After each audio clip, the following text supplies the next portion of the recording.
భక్తులందరికీ హరే కృష్ణ అండి.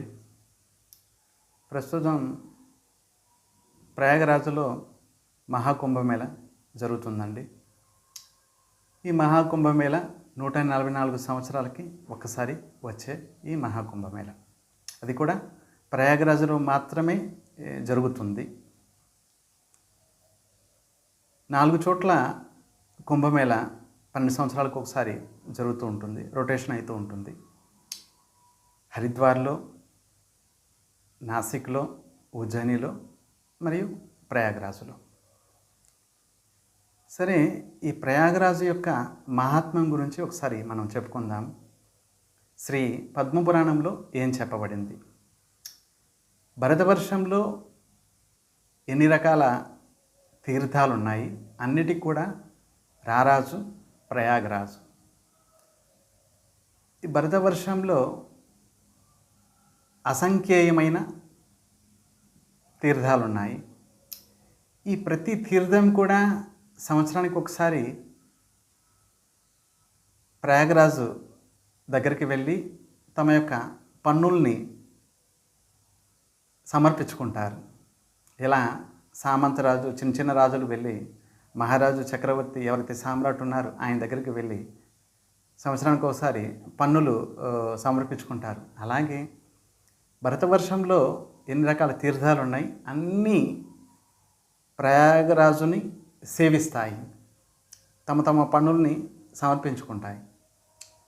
సరే, పద్మపురాణంలో ప్రయాగరాజు యొక్క మహాత్మ్యం ఏం చెప్పబడింది, గ్రహాణాంచ యథా సూర్యో నక్షత్రాణం యథా శశి తీర్థానాం ఉత్తమం తీర్థం ప్రయాగాఖ్య మనుత్తమం. ఎన్ని రకాల గ్రహాలు ఉన్నాయి, అన్నిట్లో సర్వశ్రేష్టమైంది సూర్యుడు.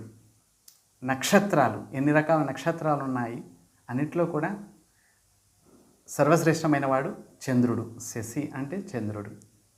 అలాగే తీర్థానాం ఉత్తమం తీర్థం, ఎన్ని రకాల భరతవర్షంలో ఎన్ని రకాల తీర్థాలు ఉన్నాయి, అన్నిట్లోకెల్లా సర్వోత్తమైన తీర్థము ప్రయాగాఖ్యం అనుత్తమం.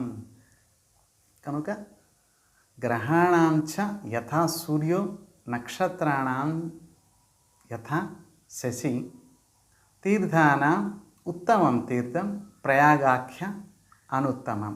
కనుక ఎవరెవరికి అవకాశం ఉందో వారు తప్పకుండా వెళ్ళి ఈ యొక్క కుంభమేళలో తప్పకుండా స్నానం చేయాలి.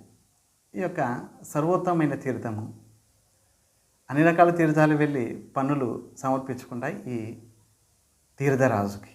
అందుకే తీర్థరాజు అని అంటారు.